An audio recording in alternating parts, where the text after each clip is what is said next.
Yo, it's your boy eBay Fight Predictions in the building. I guess you hear the police sirens. It's not a video if it's no police sirens. But yeah, it is what it is. This is your UFC Vegas 56 recap. I didn't get to catch the whole card. I actually missed 4 fights. Didn't do well on this card. We kind of broke for even. We went 7 for 7. We got the main event right, but man, we got some wrong on the main card, which fucking killed us. But a good card though in the general. Let me pull it up though. I enjoyed for what I saw. And let me just pull up what did I miss. So there's fights that I missed. I missed the first 4. I didn't know it was going to start at 10 a.m. I missed Aaron Blanchfield versus J.J. Aldridge. I missed Renat Furkan, who I did call was lock of the night. I did miss the Jeff Molina fight, which where there was some controversy here. I saw a lot of people complaining about that. They felt like Zaglis got robbed. I did see the highlight of Johnny Munoz Jr. getting knocked out, which is sad, man. Keep your head up, Munoz. I did see Benoit Saint Denis though, and he looked really, really good against Nicholas Stoltz. Submission in the second round. I was really, really happy with that, and comeback performance from him. I did watch Damon Jackson have a bit of a hard time with Dan Argueta, but I mean it is what it is, man. But Damon still got the W. The Joseph Sleck versus Alex De Silva fight, man. Let's talk about this. I felt like it was a draw. I felt like clearly Alex won the first round and the third round. I gave the second round to Selecki or whatever, and I guess they gave him a 10-8. I don't know. Did they give him the third round? I thought it was pretty clear Alex De Silva won that, but I guess if they saw it the other way, I don't have no problem. I'm not a Joseph Selecki hater, but I did feel like Alex De Silva won, but it is what it is.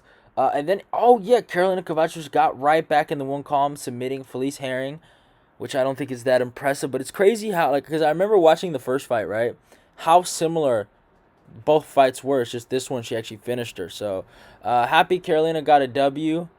But man, both of these girls should retire together, in my humble opinion. That's what I think. Then I watched Alonzo Minifil versus Askar Morozov. I wish I would have fucking changed my pick.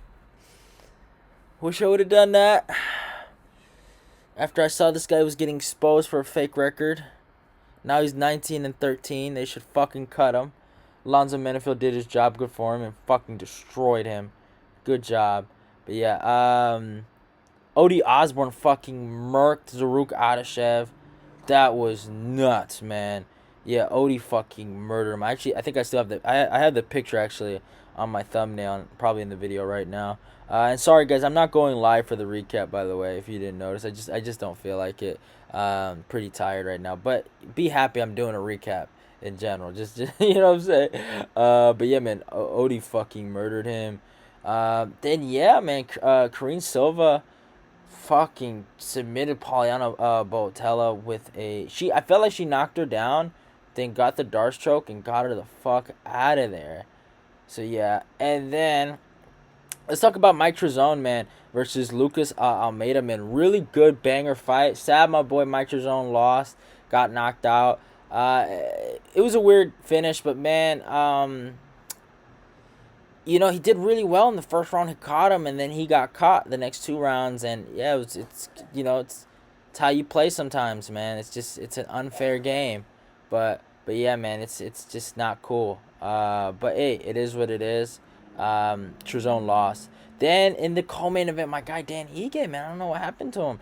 I thought he was gonna come here super motivated. I thought he was gonna do his thing. Thought he was gonna beat Movsar, but man,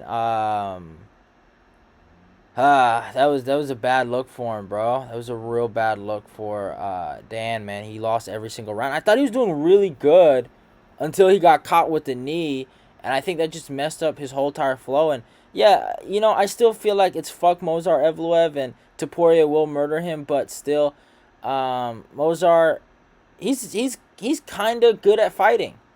He's nothing impressive, I would say. There is a way to beat him. I feel like Topuria can crack the code on him. I just feel like Dan didn't really come there and showed up. I would say this is probably better. This performance is a lot better than what Josh Emmett was able to do to Dan Ige. But I still think Zombie had a better victory over Dan, because I felt like he kind of dominated him for 5 straight rounds. I had it 50-45. But yeah, yeah, Mozart looked really good. I mean, he's always look. That's the thing about this guy. He always looks good. So he proved me wrong here, man. I can't even diss him. He's 15-0, which is incredible. But I do think, you know, I felt like Dan wasn't. If he would have just touched him in the chin just once, one good time, I think he would have. We could have learned a lot about Mozart. But I will give Mozart one thing. Um, he he didn't show a lot of holes in this performance. This was a good performance. He was comfortable to strike, and he was comfortable to wrestle, and I like that about the kid. But yeah, I do think if he fights Topuria, I think he gets smoked. I really do. I think Topuria can match him in the wrestling, and I think he'll fucking knock him out bad, bad. Like, I'm not saying that Mozart can't stand up with him. Mozart has decent stand up, but it's just that chin, man. You can't trust it. And then in the main event, Biggie Boy gets knocked out by my guy Alexander Volkov. I like Biggie Boy, but I was kind of sad for Volkov when he lost to Tom Aspinall. I kind of want to see him get a W, so I was happy to see him back in the win column. He looked really good, actually. He put really good pressure. I know some people felt like some type of way about the stoppage. I don't know. It's kind of weird, but I think it was a good stoppage. I didn't think it was a bad stoppage. I just feel like, yeah, like the way Biggie Boy just kind of like stepped back, it looked like he was done, and he dropped his mouthpiece. You know what I'm saying? You don't want to see that out of your fighter. Um, and I think Biggie Boy's now on a 2-fight losing skid right now. Yeah, it's not a good look for him. But he still has a place in that heavyweight division. He's always a fun fighter to watch, no matter what. If it's boring or fun, it's either a knockout or him losing. I guess the Curtis Blades fight and obviously the Cyril Gane fight are pretty boring, but that's really it. Those are the only two boring fights he's given us. Felt like it was a good show. Main event ended quickly, so you can't be too mad about it. But yeah, man, let's talk actually about where I see these guys next matchup. So for Alexander Volkov, I kind of want to see him still. I don't. There's two fights I want. Maybe let him fight Chris Daukaus and just whoop on Chris, or you let him fight the winner of Derek Lewis or Sergey Pavlich. That's a really good fight for Volkov. And for Jairzinho Rozenstruik, maybe you match him up with Chris Daukaus or Alexander Romanov. I like that fight a lot.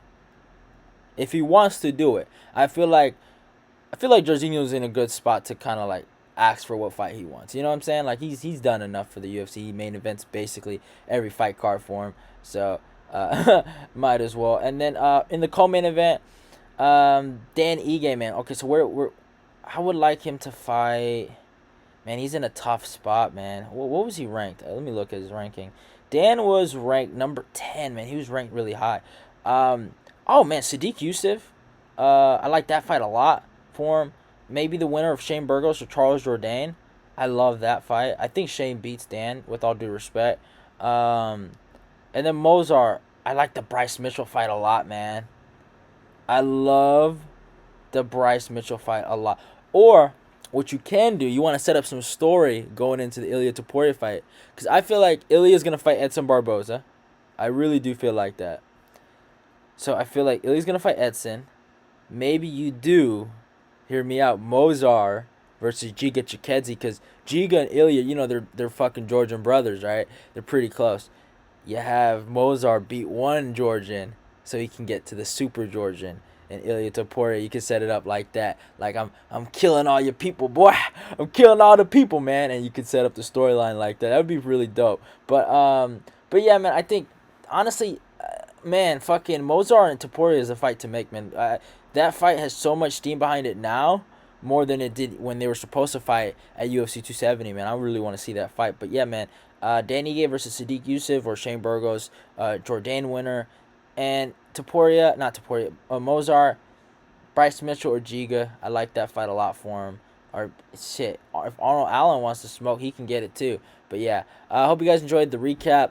In terms of the show rating, I did miss the first four fights, but from what I saw, I thought it was an interesting show. Um, and yeah, I give it like a solid 7, for entertainment. The main event was quick. What more can I ask from heavyweights? A quick finish. Can't be too mad about it. I got what I want. Love y'all. Goodbye. Don't forget to follow me on my Instagram and my Twitter. Your boy's out of here. Goodbye.